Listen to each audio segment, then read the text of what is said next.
Hello and welcome to the Real Estate Regroup Show. I am your host, LJ Walker, a real estate investor helping you realize your dreams of owning a home or investing in one.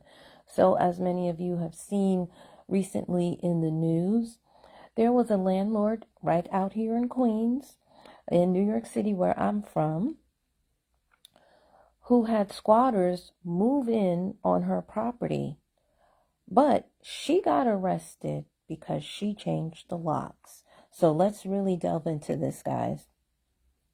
Okay, so this house actually belonged to her parents, and her parents were deceased. So she was actually in the process of selling this particular property, right? Now, I know that a lot of times when people lose their parents, they're under so much grief that sometimes they can't think or process clearly, especially so soon after it happens. Plus, there's so much that one has responsibility to do, so many things that they have to do, even if it's more than, let's say, one child. It may be several children involved. It's a lot. It's a lot of pressure. And then dealing with the passing of your parents on top of that, it compounds everything. Okay? So, what happened, they claim, it's not really 100% clear to me, but they claim that these people were there for 30 days. So some would even say, well, how come none of the neighbors reached out to her to say something? Well, lately, what I did was I went back and I just reviewed. They said that the neighbors did see them move in. They weren't sure exactly what was going on. They weren't clear. But from my past experience, I'm thinking that maybe a neighbor or two did reach out, but because of the passing of the parents, she probably was so overwhelmed that she didn't even really catch up to all the voicemails until recently when she realized, okay, wait a minute, there are people that are moving into the property. So it's not like the neighbors didn't notice and that the neighbors didn't take any action. I believe that they did. As a matter of fact, they have said that now, since she's been arrested, that there have been some vigilantes that have come up to the house to try to remove the squatters as well. And I believe that because I know about Queens, okay? I had family that lived there. I also dated someone from there. And let's just say they're a different type of people, okay? All right, so, but the people, unfortunately, are still there. So here's what have been the best way. The best way for her to do, I think I'm glad that she got the media involved. I'm glad that she did this. But to prevent herself from being arrested, she should not have changed the locks. Because if they have been there for 30 days, and again, we don't know for sure, but if they have been there for 30 days, you're not really allowed to change the locks at all. Not here in New York City.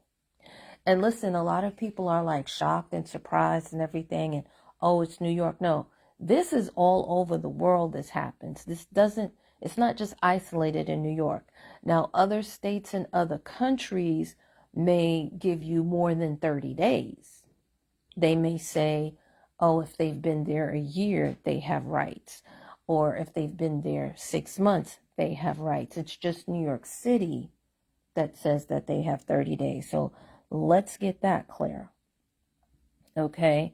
So I'm glad that she brought the media in, because this way other landlords can see what happened. Other homeowners can see what can happen to them.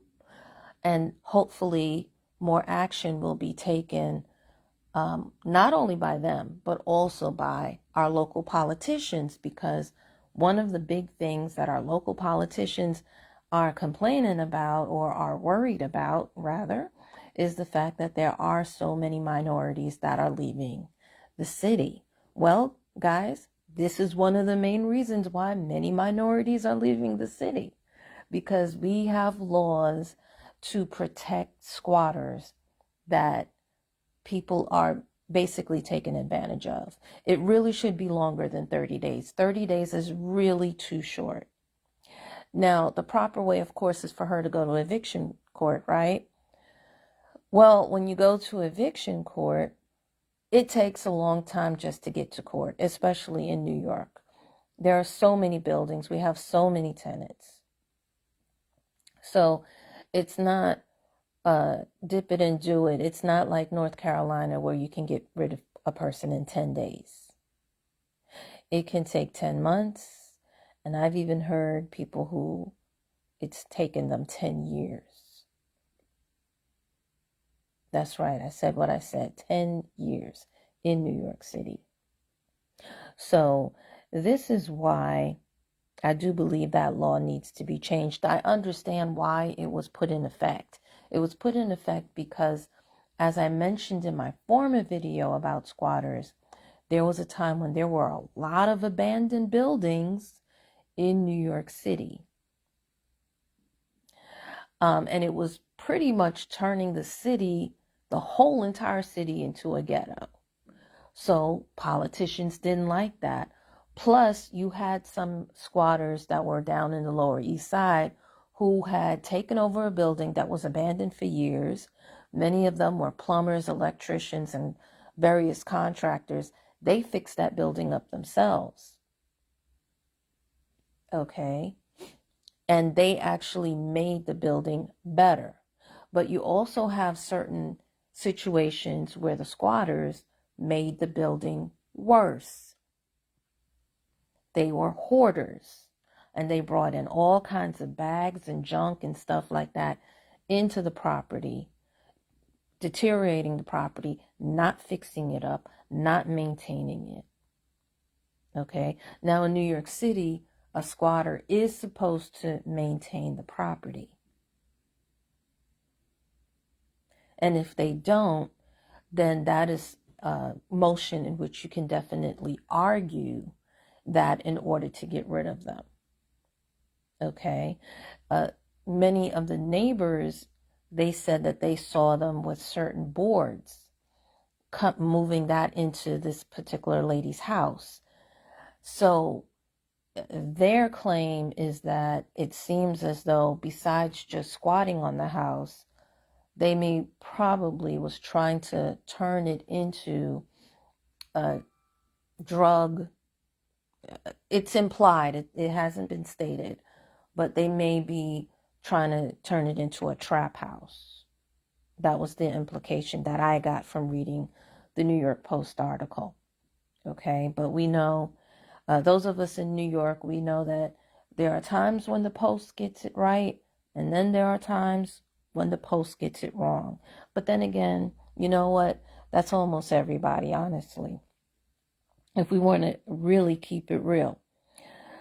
Anyway, but yes, the proper way is actually to go through an eviction. She could have still brought in the media just to show, hey, look at these people who've moved into my parents' house. My parents just died, and I just pretty much placed this house, put it up for sale. She could have done that and still at the same time file for an eviction, as opposed to changing the locks and then getting arrested. I think she knew that that was going to happen, and I think she did that on purpose to make a change in the laws and to also get some sympathy and to raise awareness. That's what I think she did it that way for, because I know for a fact that you're not supposed to do that. All right. Now, what could she have done to prevent this from happening? It's a real hard call, again, because emotions are involved. Okay.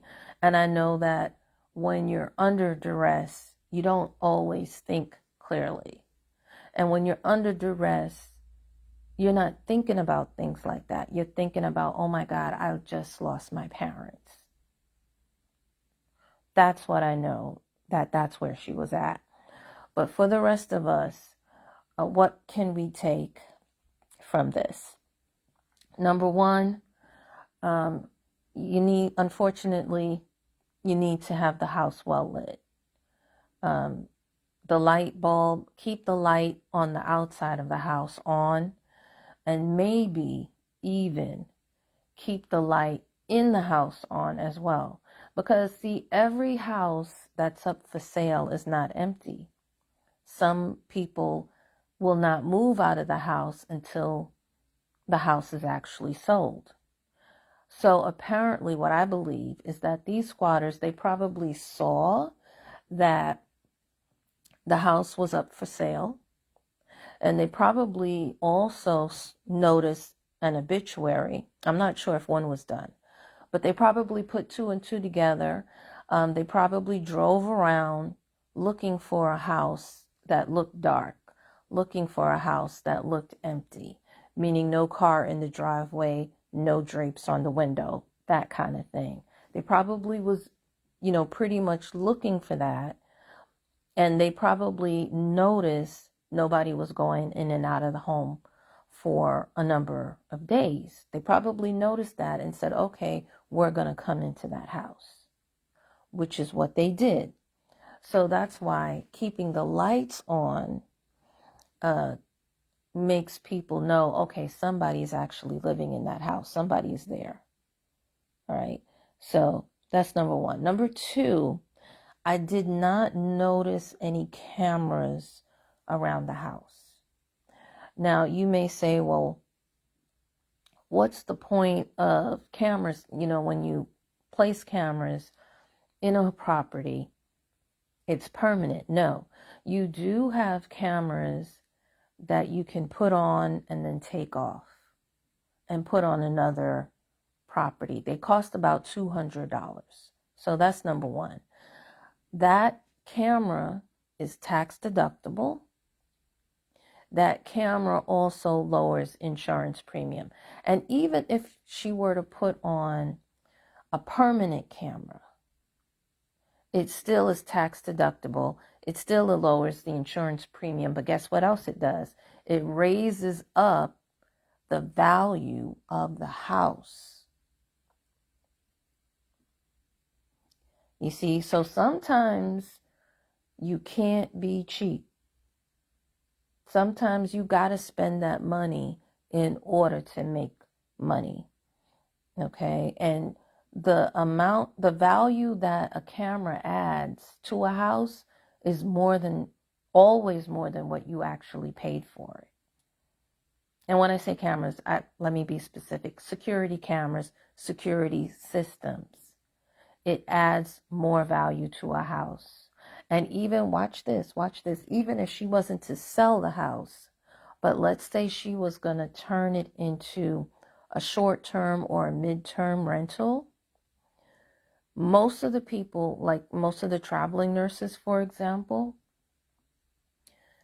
they will not take a property that does not have a security system, that does not have cameras on it. They will not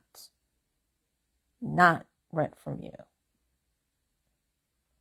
So again, guys, think about that. Make it, as a matter of fact, you know what, sometimes what's best, what's been recommended is think about it before it actually happens. Because when it happens, you're not going to think straight. So have these things written down on paper to prepare yourself, so that this way you can only think or only say to yourself, okay, you know what? I have it all written down. When so-and-so passes away, these are the things that I'm going to do. I'm going to, if I inherit the property, this is what I'm going to do to the property to secure the property.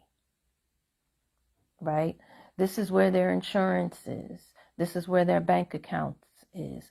Write it all on like one piece of paper so that your family member knows. Because when you pass away, or when, if another family member passes away, whatever it is, everybody's going to be distraught. because you've affected them in their life in some form or fashion. Okay? Another thing I wanted to share with you that many of you probably are not aware of, there are house sitting services. How do I know this? Well, first of all, yes, there is a website. I believe there's more than one website right now for house sitting, right? You pay $25 to be a member, and basically you take care of, let's say, the plants or the pets or what have you. You take care of the house. And then you also have home swapping as well that can occur.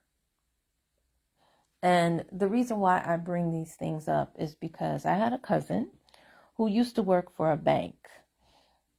During 2008-ish, she got fired from that bank. But the bank also had a whole lot of foreclosures on their hands, and they needed people to sit in the house or to be in the house so that the squatters wouldn't move in. So guess what he did? He started his own business sitting in a lot of those foreclosed homes. He's not a mechanic or a contractor, but he knows how to do little things. So what he did is he gave up his apartment because he couldn't afford the rent anymore since he got fired from the job. So that same bank that fired him from processing mortgage loans now hired him to be a house sitter. And he wasn't paying any rent. He was just living in foreclosed property. It got so good that he decided that he was going to hire people, because there was a lot of foreclosed property back then. He was going to hire other guys to do the same thing as him, and he paid them to do it. So, listen, they always say when life gives you lemons, you make lemonade, and that's basically what he did. And that's also another alternative that this woman and others of you out there that you should take into account. Okay. And then also when you get these, like I said, you have the lights that that can go on at a certain time and turn off at a certain time, right? So the lights don't have to be there 24 hours. And cameras, you got to look at those cameras every once in a while just to make sure that nobody is trespassing. You really do. You really do. Because unfortunately, we live in a day and age where we have so many unscrupulous people. It's not even funny. And unfortunately, our government is slow to catch on to some of the crooks, some of the scams, and some of the shenanigans that people perpetrate out here. So guys, that is my advice to you. Please, I hope it helps you make some smart financial moves. Please pass this along to your friends. Remember, each one, reach one, teach one. Bye for now. Until next time, have a good night.